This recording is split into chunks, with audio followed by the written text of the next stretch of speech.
Reunion. Hello, y'all. I was selling crack on a private jet up in the hell and back. But no confusion, this a reunion. Hello, y'all.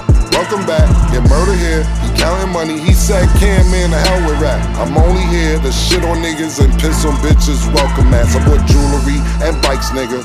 Black Benzes and white figures. Now I'm out here and I'm looking for more chandeliers and light fixtures. Nah. I don't like niggas, what's wrong with me? I'm a hype nigga, but this 44 turn to Michael Jordan. I look and say, take flight, nigga. Welcome back to It Is What It Is. This episode is sponsored by Underdog Fantasy.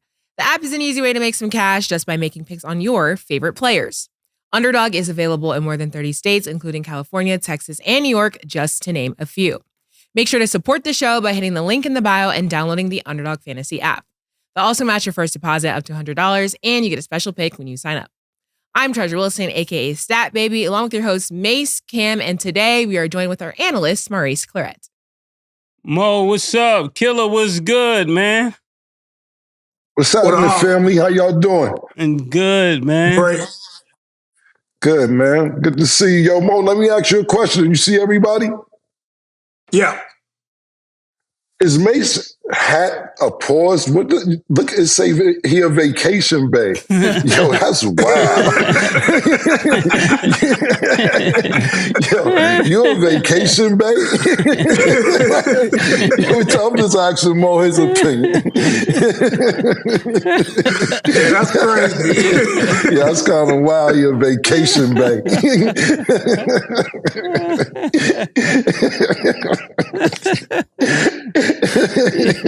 Killer, this is how you start. No, I just seen it. I was asking Mo his opinion. I can't see what it says underneath. Pause. I didn't know what else. I just see the. What does it say? Vacation Bay, Turks and Caicos. Oh, that's where you want to take. That's where they got to take you.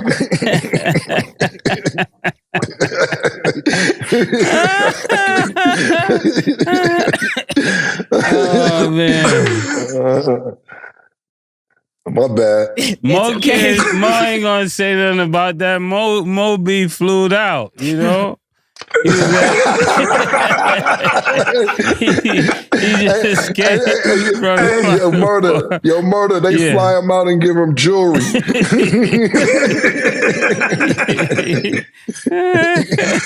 Stat, don't you want to start the show, man?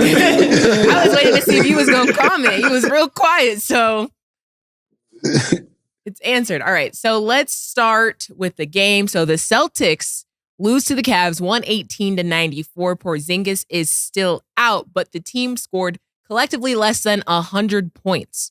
Is this a problem? Maurice first. Oh, it's not a problem for me. You see, I got my Cleveland hat on, so I'm representing. Right, so yeah. It might be a problem for those people out in Boston, but to all my Clevelanders, all my Ohioanders, I'm Ohioing out today. So, you know, it was a good day for us. You know, we proud. But I will tell you this has a little to do with the game, but something what Cam said earlier this week when he was talking about Melo and Russell Westbrook being like journeymen. And I'll connect the whole story. And I was like, man, it's crazy to see these playoff games. They're so good. And I said, man, it's as if like LeBron, Curry, and those guys who were representing in the past, it's like I don't even miss them. And I felt bad like feeling that way. But these playoff games have been so good lately that I was like, man, just that fast, you know, people who you I don't want to say admire or idolize or whatever for this last decade, like these guys are gone and just the show goes on. So I'm happy for Cleveland. I know that didn't have nothing to do with what you asked. I'm happy for Cleveland. It's bad for Boston, but you know, I'll transition topic to one of those guys. Well, what I was thinking was this. The first thing that jumped out to me on this team is that Tatum had the most points. Now, remember, I keep driving past this narrative that when Tatum is the leader, they don't win. If you let Jaylen Brown be the leader, they will actually win. I remember Stephen A was up here. he was like, come on, you know, because it didn't make sense. He was like, you don't know what you're talking about.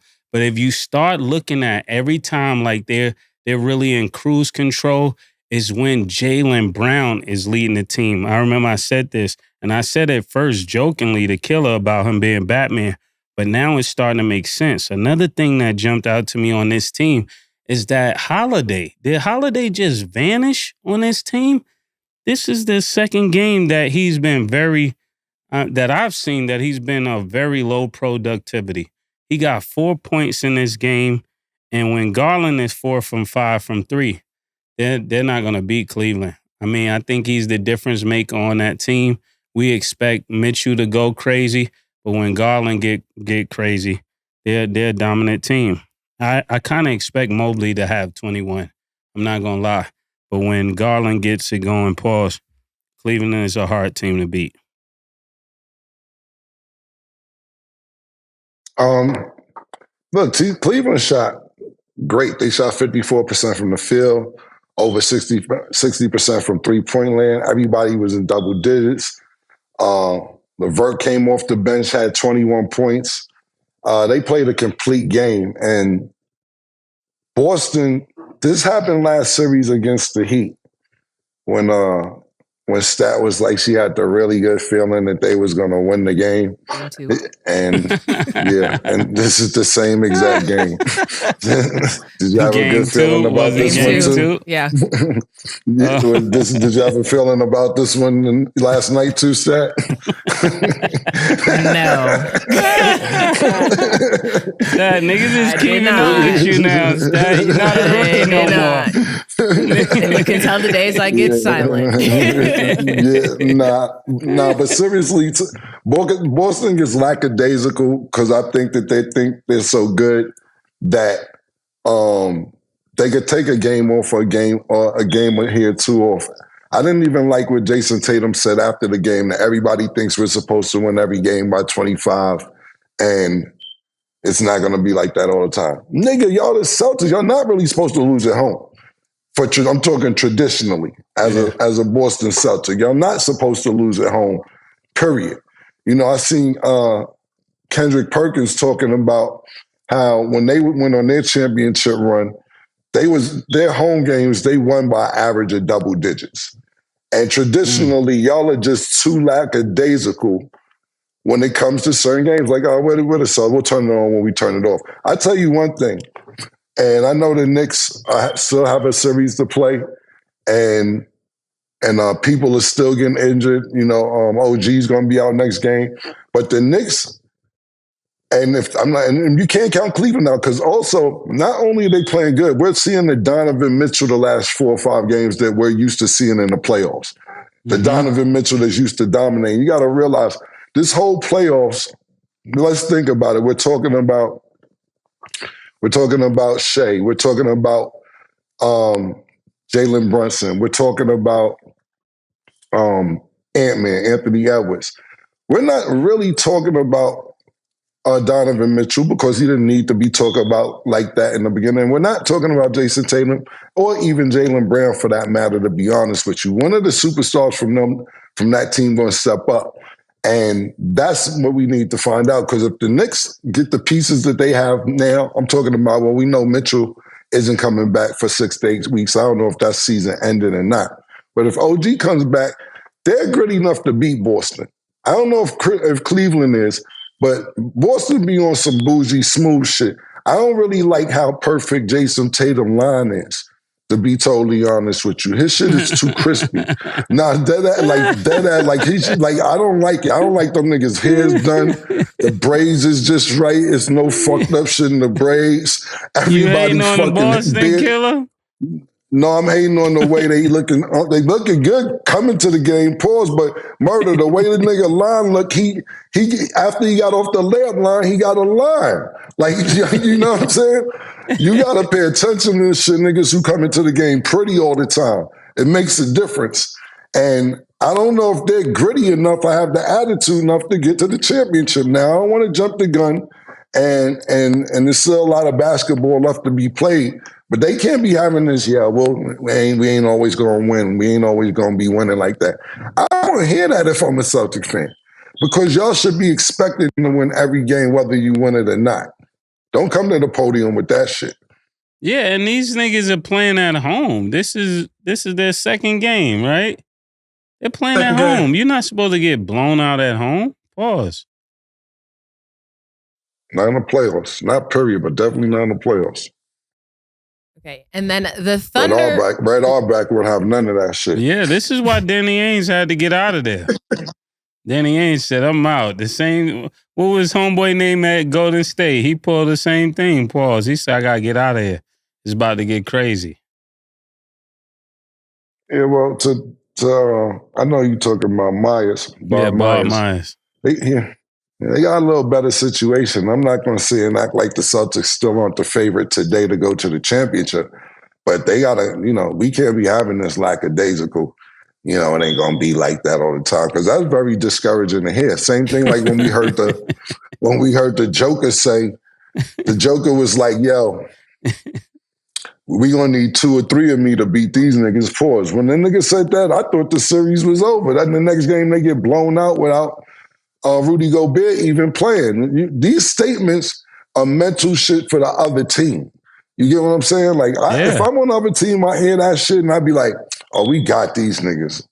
They acting crazy. They scared. That's what I would say. Whether it happens or not, I'm just thinking of the mentality I would have if I'm on the other team. Okay, and then the Thunder also lost to the Mavs 119-110, tying the series 1-1. Kyrie only scored 9 points. So in you guys' opinion, which team do you think is in the better shape right now? I would say Dallas. When I watched that game, I don't know why what SGA was doing throughout the whole game. It reminded me of like Jalen Brunson trying to carry the Knicks, like when they were struggling and he was the only one producing, right? And when you look at him, man, he's just fun to watch. Just the athletic moves he got, getting to the bucket. It feels like can't nobody guard him. He feels like, to me, he's like a taller version of Kyrie. But just it felt like the Mavs were just more like just playing more in unison. You know what I'm saying? Ball was getting moved. Even Luka moving at the pace that he was moving at, getting his shots. Like it just felt more team oriented.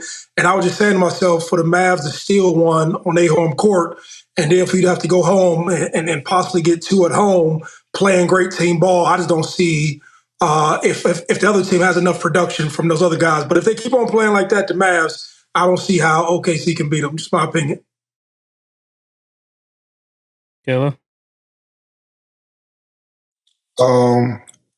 This is a great series. I'm not sure who's going to win this game. This series. But if we're throwing off momentum, yeah, look, I'm going to say Dallas has more momentum at the moment. They win by 9 points. They're up by double digits a lot of the game, and towards the end anyway. And Kyrie only had 9 points. Even like Kyrie had a great game. And Luka's hurt. So if Luka gets himself back together, and I know he doesn't have a lot of time in between games. They're traveling back to Dallas, so they maybe have an extra day or 2 than they'll usually have if it was 2 home games in a row. But if they get a little bit healthy, OKC, like we said, this is a real test. I don't think New Orleans was a Zionless New Orleans was a real test for OKC. Shea got his numbers, like you said, but to me, 11 points isn't going to cut it from Chet. Chet is going to have to be that second superstar to step up and say, look, they need 20 to 25 points from me. I know he plays within the system. I know he doesn't overdo it. He didn't shoot that well last night, maybe 33% if I'm not mistaken. But he's going to have to step up and say they need more from me. It's going to have to be more than just 12 shots for them to win. And I'm not saying that Giddey isn't good and the other players aren't good, but Chet is going to have to be that second superstar for OKC to win this series. Shea's going to do what Shea's going to do. And it's up to the others to figure out who's going to be that second person moving forward. But it's a great series, and I won't make a decision until next game. But at the same time, Dallas did what they were supposed to do and steal a home game from OKC. Yeah, I agree with each one of you had to say. I always believed that this team was Giddey's performance away from being a championship team.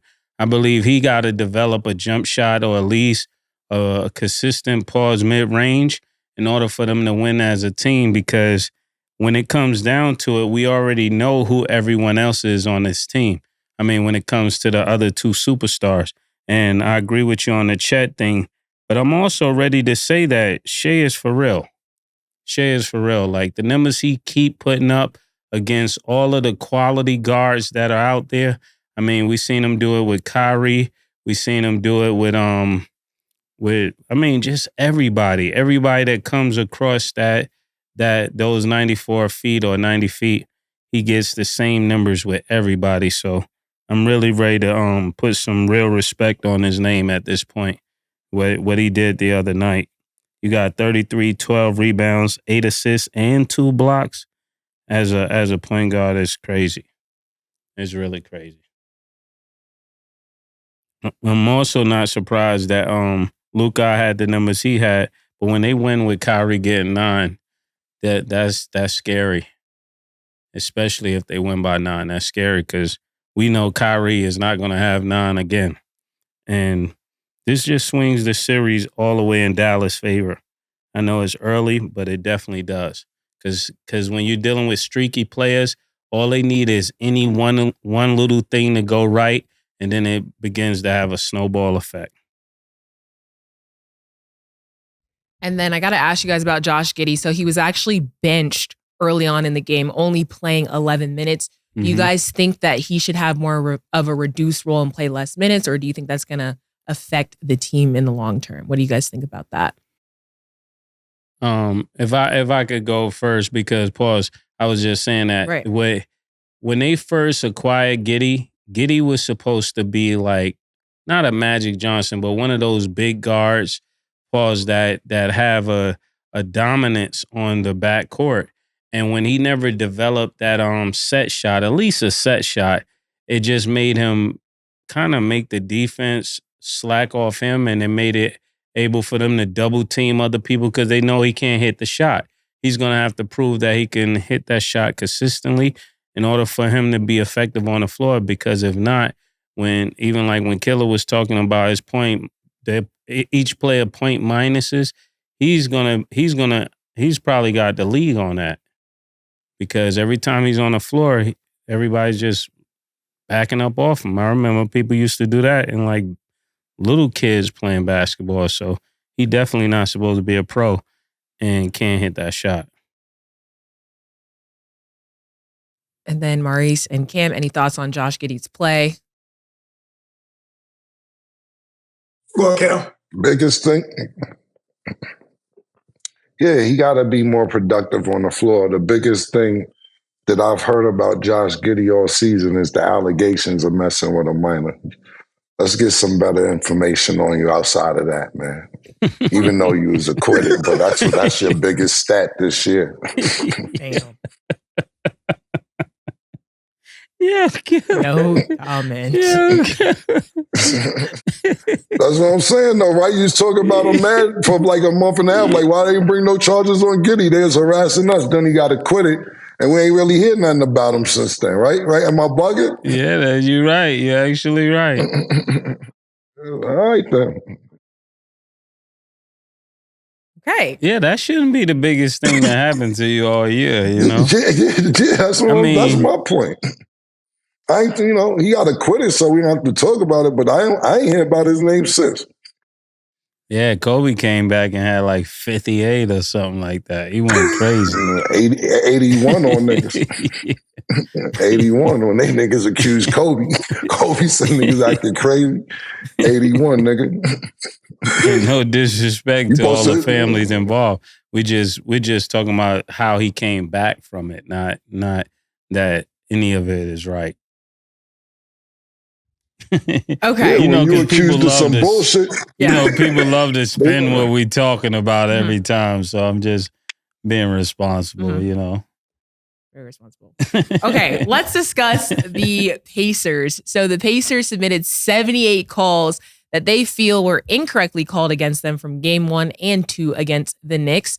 Pacers coach Rick Carlisle said small market teams deserve an equal shot and they deserve a fair shot no matter where they're playing.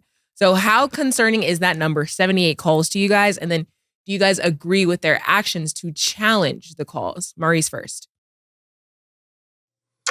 Yeah, I don't really care. I kind of like seeing what New York is doing and New York winning. And I'll tell you like this, who probably changed my mind on just even hearing this. I remember Gilbert Arenas somebody was talking to him or he was interviewing somebody or being interviewed. And they said somewhere like the bylaws of the NBA and the NFL or whatever it is, all of these leagues have discretion to or that this is entertainment, right? That we look at it as a game, but these games get swayed because in the bylaws or the way that these rules are written, that this stuff is entertainment. And when I look at this and when I look at the craziness going on TV with New York winning and they showing outside of Madison Square Garden and you showing all the celebrities at the games and on the sides, man, people want to see that shit. You know what I'm saying? So if the referees were swayed to do it because it's more entertaining and it has more star power, and we want to see the Knicks go to the Eastern Conference Finals and watch them play Boston, I'm all for it. No offense to Indiana. I'm from Ohio. Indiana's right next door, but nobody wants to see the Pacers go play in Eastern Conference Finals outside of the people in Indiana. And I say that with all due respect. Wow, Mo. That was very disrespectful, Mo. That was very disrespectful. But you didn't disagree, though, right? Yeah. No, I was more so thinking that Rick Carlisle, because of his history, he's coached a lot of good teams, right? So he knows the history of New York and Indiana. This series has always been a series that the players got to win it. The refs is not going to help you for at least 2 decades. This series has always been won by the players. They're not going to call those calls, Rick Carlisle. What are you talking about? Do y'all remember Reggie Miller had like 8? What he had about? I forgot how many points he had in a couple of seconds, but there was fouls. 8 points in 8 seconds. Yeah, there was pushes, all of that. But the refs would let, if you could push him, get the ball back and hit 2 threes and another 2 in that many seconds, we got to let you win the game. You got to ask your players to be tougher than that, Rick Carlisle. This has nothing to do with the refs. One time he said, they shoved Ty in the corner or something like that. And I'm like, why is Ty letting niggas shove him in the corner? That's the question. The refs are saying, we're going to let you play. I mean, you know that, Mo, from football. We know it from basketball. There's times when it's a rivalry game, and we hope the ref let us play. Only soft niggas hope the refs don't let us play. They're like, y'all going to win it tonight. They look at Cam, they look at us, and they throw the ball up and say, listen, you guys are going to win this game tonight, not the refs, okay? Everybody shake their head. Let's line up. That's basically what they're telling him. I don't know what he's thinking. Yeah. Well, everybody shake their head and line up is wow. First and foremost. That's crazy. I'm just saying. I was trying to give you a chance, but everybody shake their head and then line up. Come on.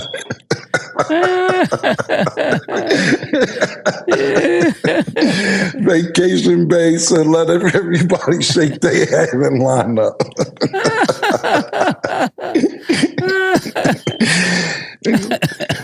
I would to what Mase is saying, that I totally agree with what you're saying. It's just that I think that this era of player doesn't understand that, and there may be confusion. To where you're 100% right, but not dead ass. Because you could hand check. You're right. That play when Reggie Miller had 8 points in a little over 8.8 seconds or whatever it was a lot of pushing on that play, a lot of shoving. But these players are. Every time somebody get hit in the head, they go on the video replay. Every time somebody falls hard, they go on a video replay. Is that a flagrant 1? Is that a flagrant 2? It'd be crazy. You know what I'm saying? So now that you're right, they may be letting them play, And now the players are like, hold the fuck on. I don't know this style of basketball. That has to be clear through the playoffs, and that has to be a message to all the teams if that's what the referees are going to let them do. Look, we're going to let it go on, fellas, a little more. Like, we're not going to call like we usually call, because for the last however many years these players been playing, they're used to not even getting fouled hard. I remember LeBron getting an interview, maybe this might have been 10 years ago, maybe when he was in Miami, if I'm not mistaken. And I think they were questioning him after a game about players not being tough. And he was saying, it was like, if this was the 90s, you would have to deal with harder fouls, and you guys are not getting called for little ticky-tack fouls. And if this was the 90s, then y'all would have to be, that wouldn't even be a foul. And LeBron's answer to that was, well, if this was the 90s, I would come through the lane swinging, pause. But it's not the 90s. So I think when we bring up a lot of shit, giving our point of view, people be like, here go these niggas, Mase and Cam and Mo, with this old school shit, thinking niggas could just beat you up in the middle of a game. They want niggas to get punched in their face. No, we don't, though, Killer. This the nigga Austin Rivers said, not nigga, but this guy Austin Rivers said that 30 of them could play football. How could they play football if they're arguing about these fouls? But this is part of the reason he's not in the NBA right now. He don't get it. he don't get it. he think you could play football out there. He don't. He said, so I told him to have a seat. That's that. But to the Indiana Pacers point, and I'm only saying this because ESPN showed this. When they was talking about Rick Carlisle being upset about the calls that were being missed, what they said was they didn't file a complaint to the league after the first game saying, okay, this is the first game. And it was just as bad as the second game, is what he was saying. And I didn't notice anything while the game was going on, me personally. But what ESPN did was show all the foul shit the Knicks was doing. And when ESPN showed all the highlights, it looked foul, B. They was pushing niggas into the crowd, chopped the nigga hand off. And they did that on purpose. I would usually say, murder, you right? And I'm not disagreeing with you now. I'm just saying niggas did some sucker shit and show all the foul shit to Indy. Not even me, like you said, playing ball in the 90s and early 2000s and 80s for that matter. I was even like, nah, niggas can't miss this call in the playoffs. This is crazy. But that's what ESPN did to start putting it in niggas' brain. Pause. So next thing is, you file a complaint. It's almost like it's not the same thing, but I'm sitting there saying it's like the fight we got with Devin Haney and Ryan Garcia. You get caught fouling for basketball, you get caught possibly cheating for boxing. It don't change what happened. Now, you could change the result of a fight, but the niggas seem to get your ass whipped. Niggas can't unsee it. Like, yo, don't pay attention to what you seen that day because he was on steroids. You already seen it, so it don't even really matter. And what I'm saying about the complaints is you file a complaint, okay, cool. They're not overturning the victory. So that's what I like to know. What is the penalty? Because I don't know. If the Indiana Pacers are deemed right off of filing these complaints. What if they filed a complaint? They filed for 71 complaints. What if they be like, you know what? We seen 62 of the 71 that you guys are filing right. What do you get? Just you were right? Because it's not going to change the outcome of what the series is. It's a question I don't know the answer to. Yeah, I'll try to see if I can find that out because I'm curious on how that would work as well. Before we go to break, right. So speaking of calls and different things, so Pat Bev was officially suspended by the NBA for 4 games without pay for throwing that basketball at a fan. This is in addition to the police investigation happening in Indiana on him. So just in general, do you guys feel like this punishment is too harsh? I know we discussed it a little bit, but now that we know that there is a suspension, want to know you guys' thoughts. Maurice first. Yeah, I think something like this was expected. And, I don't know if it's too harsh or too light, but the fans is what make the game. And just as much as I remember earlier in the season, we had mentioned something about a fan saying something to Russell Westbrook and KD, and just how the fans have to control their emotions with the stuff that they do as a professional athlete. Saying you expected to hold yourself to a certain standard as well. You can't throw the balls at people, pause, and not expect for something to happen. And I think also with the comments that he made to the reporter lady, I think some of that has some ramifications. But it made me think of something else. Like, I know media from active athletes is a thing now. And I think just naturally, I think you can start to blur lines and believe that you have much more power even when you're working in that system, which causes you to do a little bit more or forget that you're actually up under the authority of somewhere else or somebody else. And so all this stuff that these people do to me sends messages. You say some goofy shit to get out of line, we're going to punish you. Or if you do some goofy shit, this kind of sets the precedent for future players. Yeah, the report says that he threw the ball and is striking a person in the head. So pause. And then he requested that the ball be returned. So this is kind of a weird situation. Imagine you throw a ball in the ground.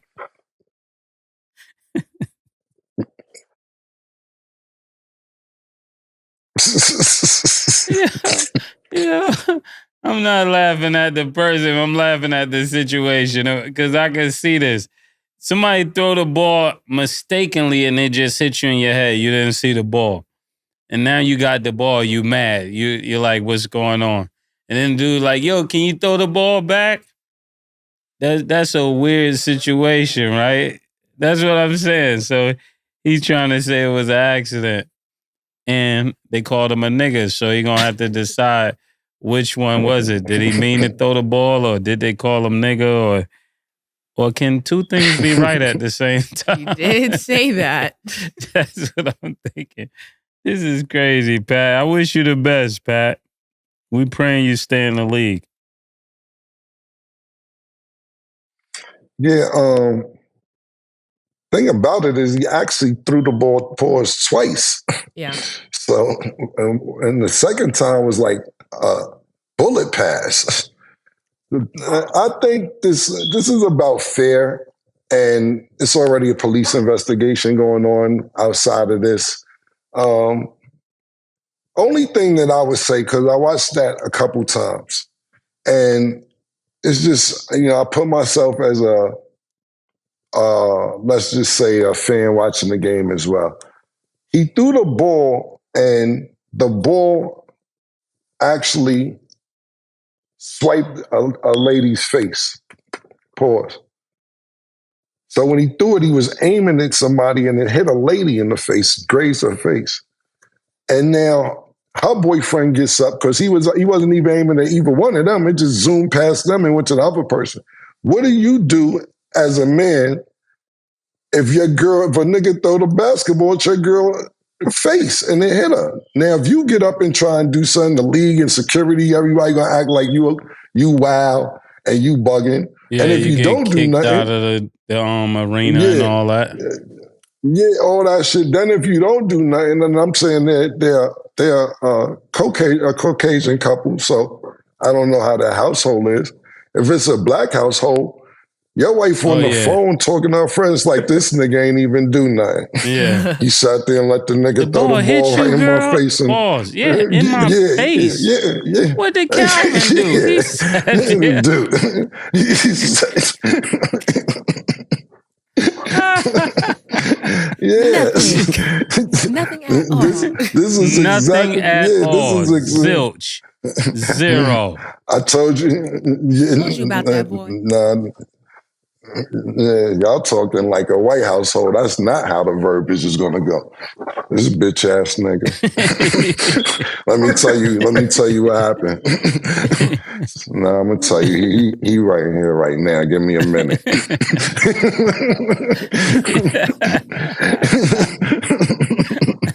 That's how I really gonna go. Give me a minute. This bitch ass nigga. We at the game. Then the nigga be talking to me aggressive. Exactly.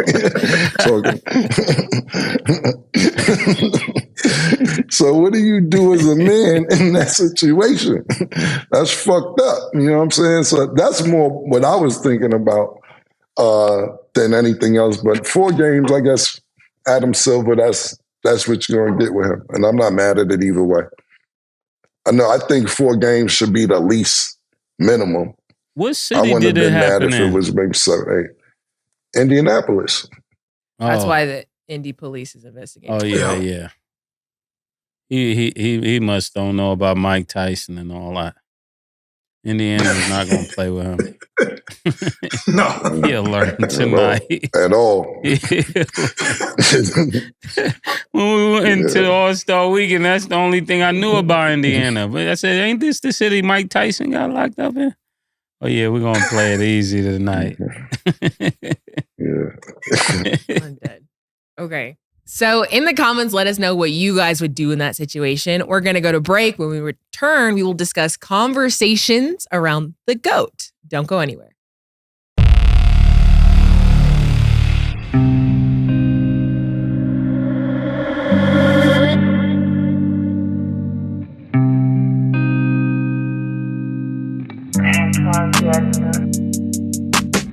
She called this thing about toxic. 4 years and counting. Got you feeling like an option. Maybe I'm my own problem, babe. She tired of hearing I don't know. What's stubborn in me won't fall. Dealing with this thing called trust. But she really thinking about it. She wanna be free.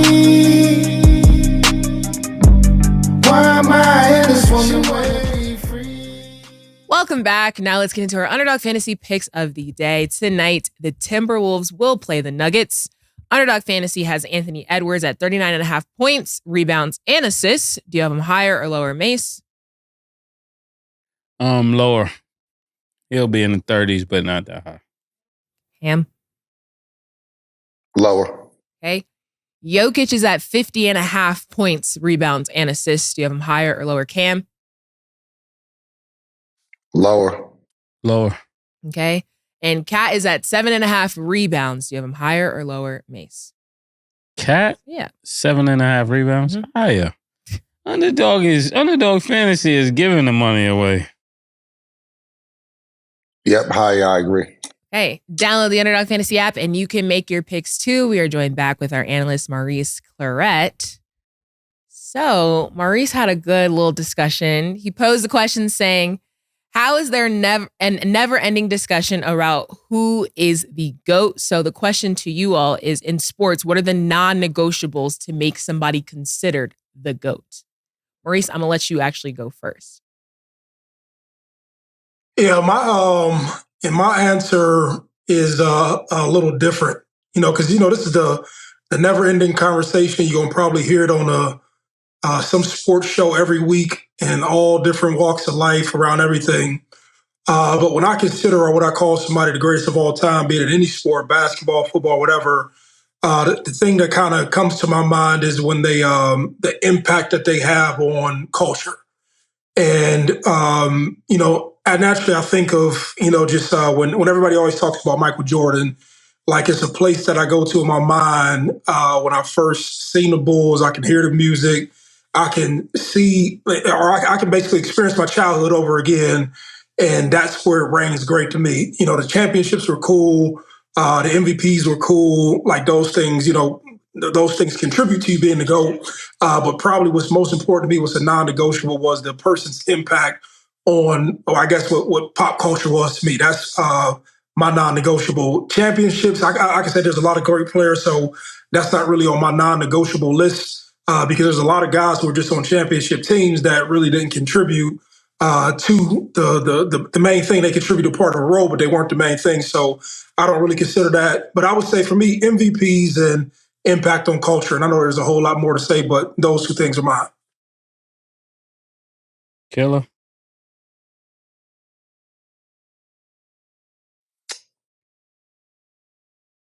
I'm thinking while you ask. I would definitely have to say championships because as much as we think, and I'm not saying all championships like Mo said, because Robert Horry has 7 championships and nobody calls him the GOAT.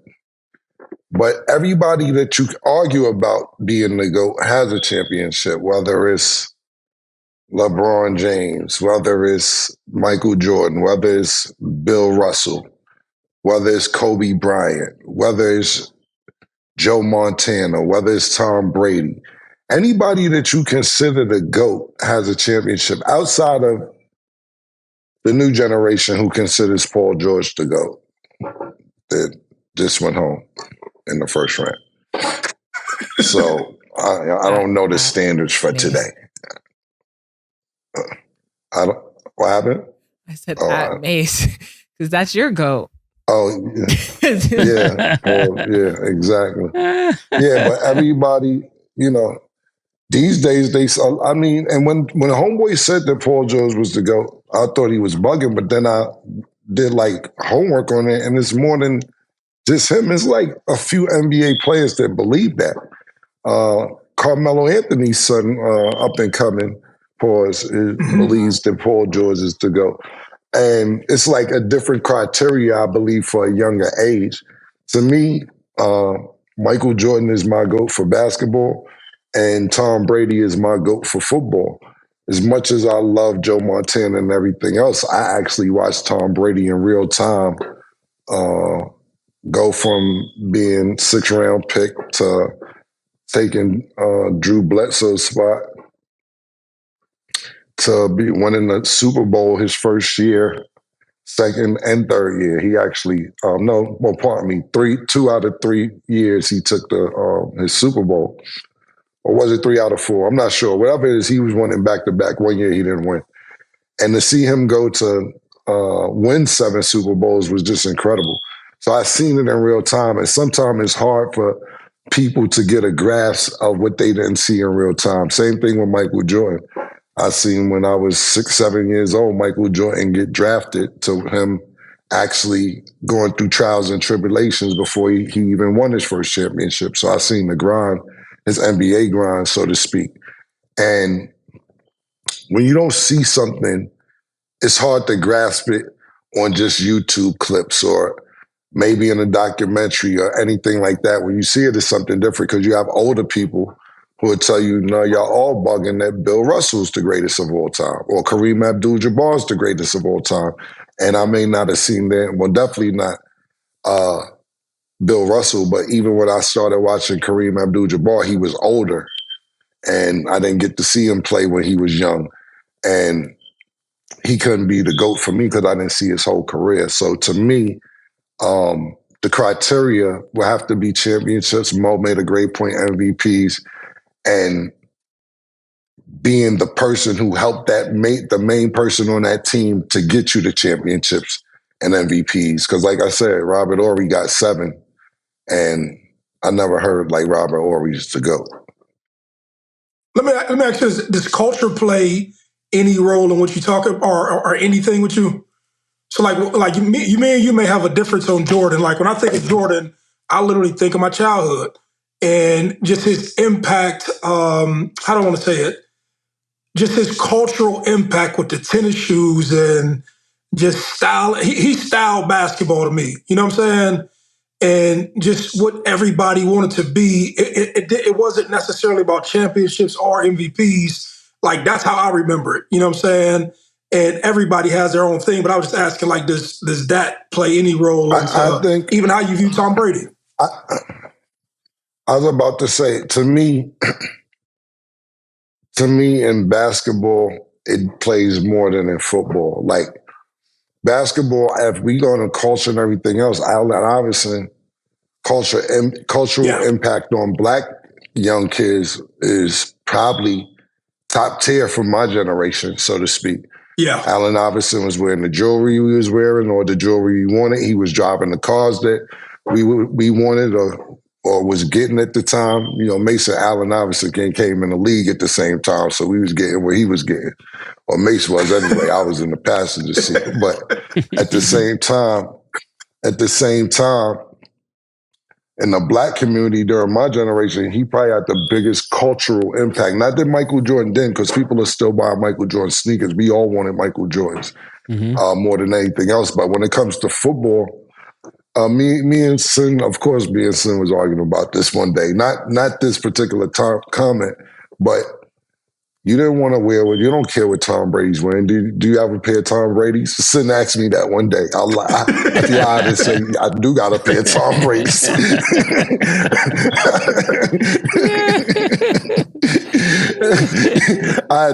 He called me in the lie, said, "Stun line." I said, all right, I'm lying. Niggas ain't caring what kind of shoes Tom Brady got on.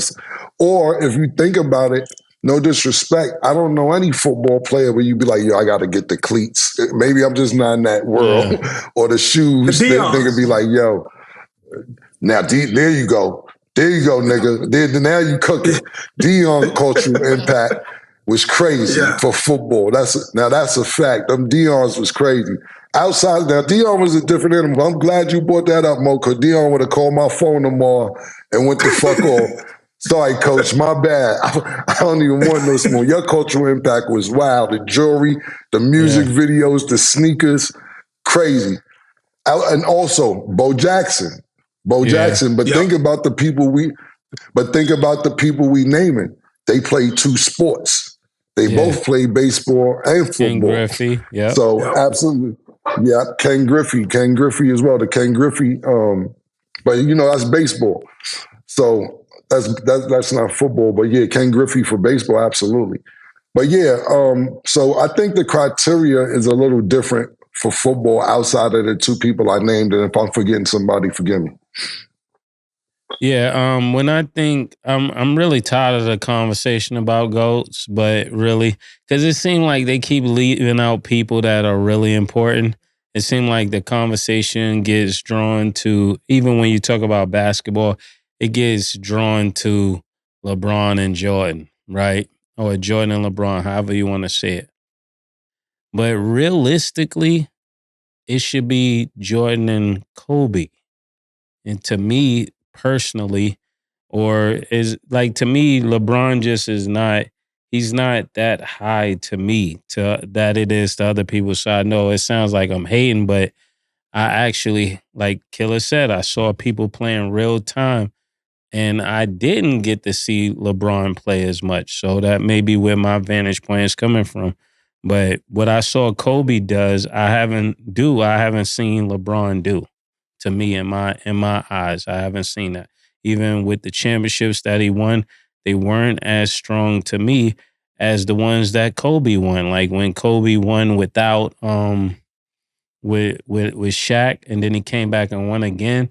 To me, that's more impressive than the bubble championship or the championship where Kyrie hits the shot. For me as a competitor, and I would love to have that debate with somebody that would like to talk about the triumph that you go through to get a championship.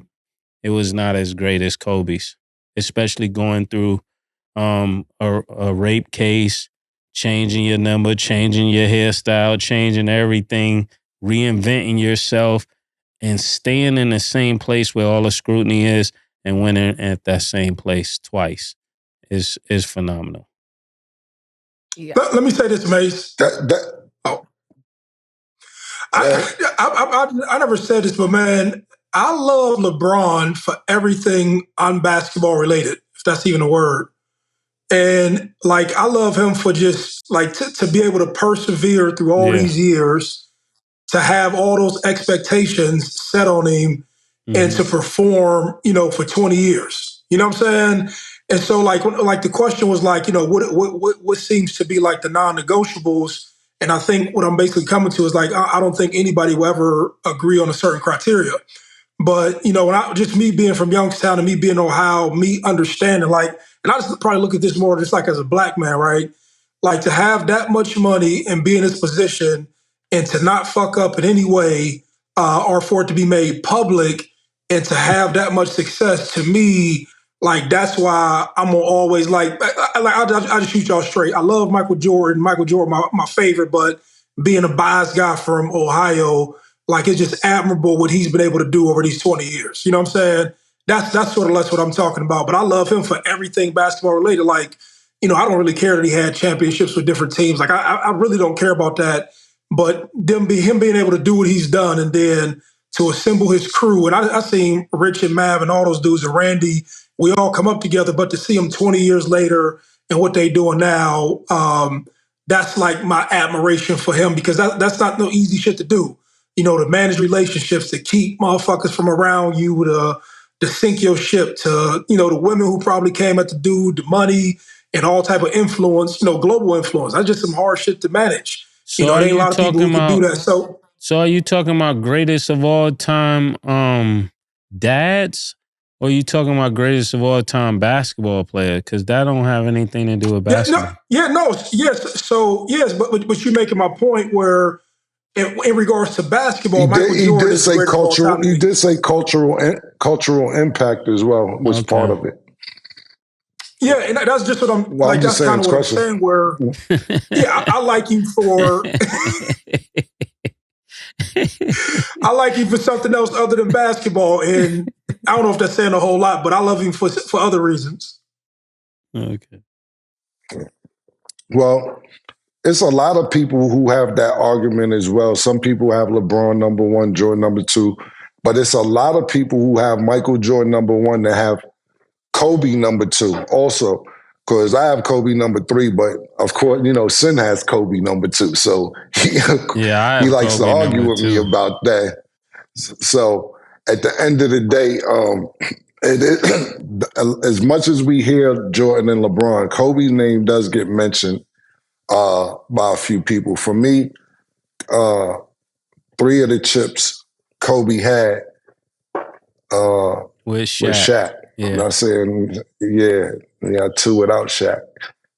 But the thing about it, and people look at this different, even like when we had Lenny Cook on the show, and we was arguing about, I believe, LeBron and Michael Jordan at the time.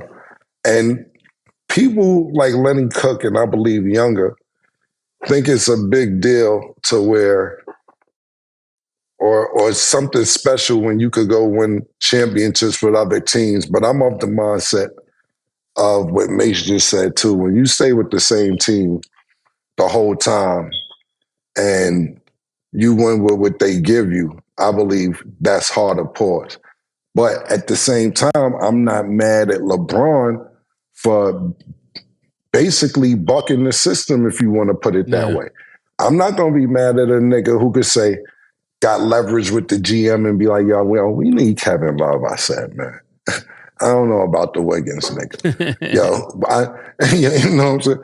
Hey, I need, get Anthony Davis, Rich. I don't care what you got to do to get him. Figure it out. Get him to LA. And that's what we need to do, because think about it, and I know it's not on that level, if you could, as a player, go where you want to go and still win, I'm not saying that like Golden State, that was just like the cheat code. But if you could assemble a team to try and win, then cool. I believe after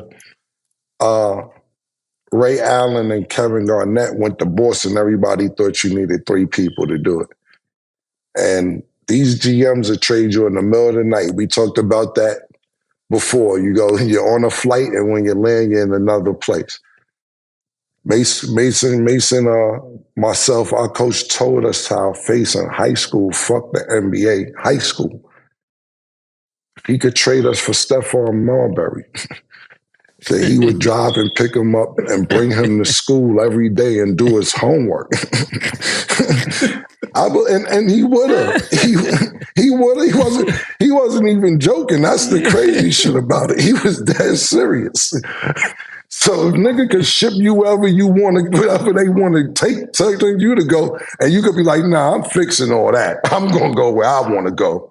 I can't get mad at that. Yeah, but I'm not mad at the people who put Kobe second.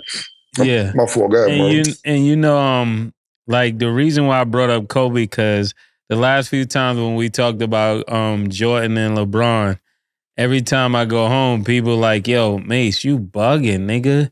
Watch this right here," and they show me all the things that Kobe did. They're like, "Yo, you wildin'. Kobe did everything everybody else did." And another player that comes to mind is Magic. Like if you're thinking about cultural impact and what people was able to do outside the game of basketball, we talking about a person that part owner of the Washington Commanders, the LA Dodgers, TGI Fridays, just all type of things, and created the culture for the LA Lakers that we know, that all of the greats that came out of that. And to think this person, we can't say somebody helped him win his championships because when they were injured, he came in as a rookie and won the NBA championship himself at center. So, and he got 5 championships with the same team. So Magic Johnson is definitely a player over the years that gets super overlooked. I know different people up at ESPN and different networks said, no, we're not overlooking him. But you are, because the people that you're putting over him didn't accomplish the same things. He's won the most other than Jordan at the highest level when it comes to the premier guards and premier perimeter players that we keep bringing up. Is it just doesn't make sense that his name doesn't come up. 5 championships. I think maybe his name definitely needs to come up, definitely. But I believe as far as the business portion of what you're talking about, a lot of that didn't happen until he stopped playing. And he's one of the most successful businessmen, period, right now. You don't see a lot of black niggas having ownership, no matter what the percentage is in professional teams. Okay, and then a last question before we wrap. So Ohio State's offensive coordinator, Chip Kelly, is being called out by former players for the dynamic and relationship that he has had with those players. So a player on an interview basically said, I've never met a coach that was uncomfortable dealing with black players. He said he would have another coach tell him how Chip felt about certain things, but it would never come from Chip Kelly directly. So hearing that, from a former player, how do you guys feel about that dynamic and the player admitting that on the podcast? Want to know you guys' thoughts. Maurice first. Hey, well, it was LaShawn McCoy and Deshaun Jackson. They got Columbus on fire right now. Right? So, hey, Chip Kelly came from UCLA. He's here in town, and they got the 25-10 show. And they were calling up the old Eagles players when Chip Kelly was there. And basically, he was a piece of shit to them. That was the opinion of guys. And to me, I'm pretty sure, it's 2 sides to every story. But when the majority of the people who you've coached and you was in a locker room and you had influence over, when they call you basically like a piece of shit and you were consistently making bad decisions, and you had a hard time dealing with black people. There's a lot of white coaches, man, who you run through years, and I can't even count 2, 3 whoever had problems dealing with black players. Most of the times, most black people end up getting introduced to different cultures through sports, right? And so when I heard that stuff about him, I was like, man, that's kind of troubling. Knowing you got a whole bunch of young black dudes down here in Columbus, but he's definitely on that show. They put people on notice. And, Chip Kelly, I hope he can redeem himself here and we get a championship. But if not, I'm pretty sure that, guys who got, platforms now, be it with Deshaun and Shady, having their platform, they'll be sure to let it be known if he fucks up. Yeah, I don't want to know what I think. I don't mean to be the black sheep, but these are not these. I love Shady McCoy and Jackson, but could this be possible that he may feel the same way about them? Not to say that they are, but these are not like guys who are very clean cut. These are guys that push the envelope. may party a little bit too much in his eyes. I'm just trying to let Chip have a voice here too, right? So if Chip is talking, Chip is like, come on, my nigga. Chip made me thinking. and we love Deshaun and Shady McCoy, but I'm saying this, is it possible that Chip feels the exact same way about them? What do you think, Mo? Well, put like this, it wasn't just them, right? You probably, hold on, look. I know you ain't on social media like that, but the clip goes, it's the 25-10 show, and they calling up all former players, and they go through like 7 or 8 players, and they question is, what is the first thing you think about when I say Chip Kelly? And there's a series of clips, and now, it's edited, and it was, they probably had clickbait, all that surrounding it, but you're not about to have 8 people say, fuck you, and there's not some truth to it. That's what I'm saying. No, that's what I'm saying. Is it possible that Chip feels the same way about all 8 of them? That's what I'm saying. What are the type of gentlemen that are saying this? Yeah, he probably does. And listen to me, Deshaun and Shady some niggas. No, that's niggas. What I'm saying. Is it 8 niggas, or is it some Ivy League in there, or is it just 8 hood niggas? Because if it's 8 hood niggas, Chip may feel the same way of dealing with them niggas. They was a headache to me. You know what I'm saying? Yeah, no, I get it. Like if we go find 8 girls and they say, you know what? Who's Stat? Oh, she ain't all that. You know what I'm saying? But it's going to be 8 of the same type of people with that same opinion. So you can't judge that unless it's different kind of people. But if they're all the same type of niggas, get money, wear jewelry, smoke bud, go out and party, Chip may feel like, I don't like none of them niggas neither.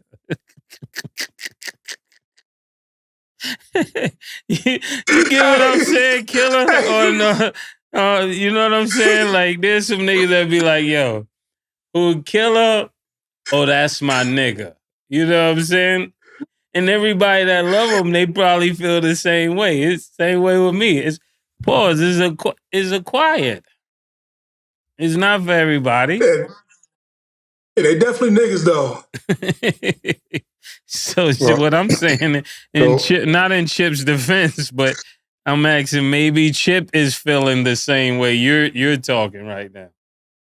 Like if we had Chip on an all Caucasian show, he may say he might get on there and list all 8 of them as heartaches. I'm just saying. You get what I'm saying? Different perspective. Yeah. Different perspective. Yeah. And then Cam, your thoughts? Yeah. Only like from the statement that y'all just told me, I think I want to commend Chip Kelly, and I'm not going where Mase is going, but similar to what Mase is saying is that you're saying that he had somebody else tell them what he was feeling about something from what Mo and Stat was saying. And if that's the case, then I want to commend him, because in his brain, he's probably like, yo, please go tell them this, because I'm liable to call them nigga by accident. So you tell them before I have to tell them. If you know that's in your heart, then just best to go third person. So yeah, like he felt the same way. No, I'm just saying in general, whoever ain't even speak up yet, he might feel like that. It might not just be them 8. It might be like, because I have that problem sometimes. If I, and not racist shit, I'm talking about sometimes I'll be like, yo, please go tell this nigga, because if I tell them how I tell them, they gonna be offended, because I don't know how to talk to people sometimes. So do me a favor and tell them I said XYZ, because if I tell them, it's going to come off crazy, pause. So if that's the case, I'm not, if it's all third, I don't know what else happened. I'm only going over what y'all read to me, that he had niggas telling niggas shit in third person. Now, I don't know if he had niggas doing extra drills, acting like they were supposed to be better than what they was, so he make them stay late. I don't know. I'm just going off what was read. If it's all third person, sometimes I do that. Because if I have to say something to somebody, it may not come across right. That's fair. Okay, well, let us know what you guys think about the former teammates' comments. But that is all the time that we have for today. Hold on. Before we go, hey, yo, Murder, they fired Frank Vogel, B. Word? Yeah. Oh. I knew it. Yeah, man. I knew it. Yeah, bro. Niggas gotta go. 1 year, man. Okay, what you say, Murder, my nigga? John Calipari, one and done, man. They had to get him out of there. Who do you get? Let me ask you guys real quick before we go. What do you guys think? Whose fault it is? Should he have been fired? And should a player have been moved before he's been moved? Do you think this is a right or wrong decision? Well, today, 3 things are right. It's right that he should have been fired. The player that should have taken the blame should be the best player. The best player, the leader, always takes the blame. That's the leader's job. So KD takes some blame in that. And also because, and what else? What else did you say? Should he been fired? Yes. Was it a player that should have went before him? That should be blamed, KD. And what player should be moved? They can't move the player that should be moved because the player that should be moved is Bradley Beal. Bradley Beal definitely should be moved ASAP. If they can get some good cause for him, they got to get him out of there. Was Frank Vogel hired under this new owner, or was it the last owner who just gave the team up? The new owner. New owner. Oh. Yeah. Got you. And the reason why I say that is because Bradley Beal is dead nice, but sometimes it's just not the right system. He would have did better with the Lakers. Obviously. He would have definitely did better with the Lakers. And then Maurice. Oh, I don't have really an opinion on it. I don't have an opinion on it. They didn't get it done. You thought that they had enough pieces with Devin Booker, Bradley Beal, and KD. It didn't happen, so somebody has to blame, or you have to blame somebody just to keep the fans engaged. Like this, when shit goes wrong, when you have a bunch of potential, somebody got to get the fuck out of there, right? And you're not about to get the players out of there. And you probably feel like whatever you get out of Frank Vogel, you can go find somebody on another team or an up-and-coming assistant and get the same production or a little bit more. So somebody had to go. I think they would have been better, actually. I'm going to give the Suns some consulting. I think they would have had a better year if they would have brought in, what's his name, Isaiah Thomas, put him at the point, not go with the white guard that played at Minnesota. I don't think he really adds anything to that team when you think of the firepower they already have in the offense. If they already have Eric Gordon, they would have been better off. What white guard from Minnesota? I mean, from Milwaukee. From Milwaukee. What's the guy? And then he played in. Okay. I know you're talking about. Yeah. I know exactly what you're talking about. He played it. Nigga be punching nigga. Yeah, be foul. Now when you said from Milwaukee. Yeah, my bad. But him, they really didn't need him. And he could end up being a great player. Doesn't mean anything against the player, so don't take this personal. I'm just talking about from a chemistry standpoint. They would have been better off having Aiden, Bo, KD, Book, and Isaiah Thomas, and then just surround them with a bunch of young players that are coming up that could get buckets, that are slashers, and people that could play good defense. That's what they really needed. They needed a PJ Tucker. They needed all of those kind of pieces, and they cashed it all in on Bradley Beal, and it was a horrible decision.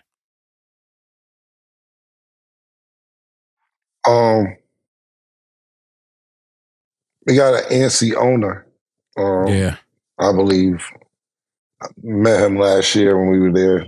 Very nice guy, relatively young for our owner. So congratulations on that front. But you got to think of all the things that's been happening there. I think he got there maybe January of last year, February of last year, I'm not mistaken. Since then, Chris Paul is gone, Ayton is gone, the coach is gone, Bradley Beal gets there, Frank Vogel gets there. Now Frank Vogel's gone, and if I'm not mistaken, just my opinion, somebody else will be gone before the next season comes. I'm not sure who it'll be, and it's going to be hard to get rid of Bradley Beal, like Mase said, not because of just his play this season, because he's still very good. I just don't believe he was fitting in the system, and he was injured a lot this season. But his contract, nobody's going to want to pay Bradley Beal $50 million next year that he's obligated to. So you trade Bradley Beal, you pick that contract up. And right now, I don't see a team that's willing to pick up a $50 million contract from Bradley Beal. Firing the coach, I don't think that's going to help. I don't know what assets they'll receive if they end up doing a trade, but I know it doesn't matter what coach you bring in. To me personally, you could go get Phil Jackson. You can go dig up the grave of Red Auerbach. I don't care who it is. That team is not going to get it done in the Western Conference with the talent that we see going on right now, and especially when they're not even winning the game.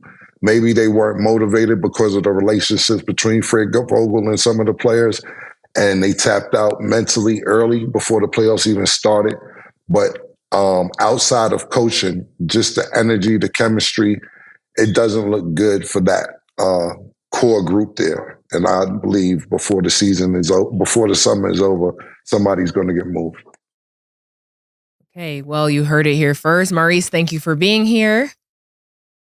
And KD back in OKC will be crazy. You. My man. Okay. That's all the time that we have for today. Thanks for watching. And as always, it is what it is.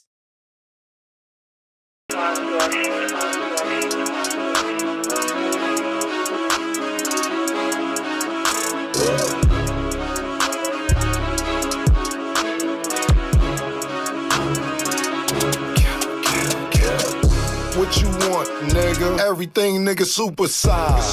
Two big necks. Like when they doing them 2 for $5.